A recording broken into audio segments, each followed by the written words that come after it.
Hvad vi foretager os udenrigspolitisk, det falder altså tilbage indrigspolitisk. Det svarer lidt til at prøve at skide, mens man står på hænder. Man rammer altså sig selv i hovedet.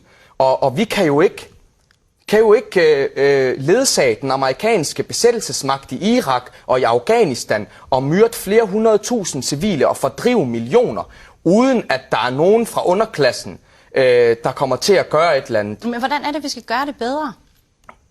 Jamen, så jeg synes, det her det er fuldstændig mærkeligt, at du bringer mig simpelthen i forlegenhed, fordi jeg sidder her og fyrer den ene truisme af efter den anden. Det er jo ikke fordi, at jeg med disse udtalelser tror, at jeg har opfundet den dybe tallerken. Jeg har vel bare fyldt den med suppe, og nu bliver I nødt til at smage på den. I ved udmærket godt, hvad I kan gøre. Vi er en krigsførende nation. Vi er en del af terrorapparatet. Vi er en del af NATO. Vi er en brigade i den amerikanske hær. Vi foretager os ting ude i den hvide verden. Vi myrder folk. Vi besætter deres lande.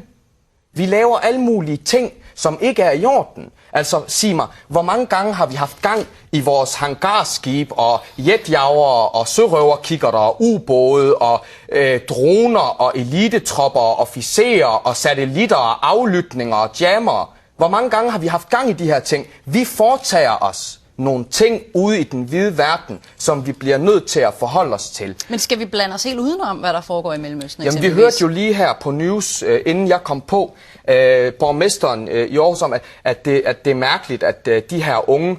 Tre unge fra Syrland, der tager til Syrien. De tager til Syrien. De rejser flere tusind kilometer for at blande sig i noget, de overhovedet ikke har noget at gøre med. Man kan vel sige det samme om danske soldater.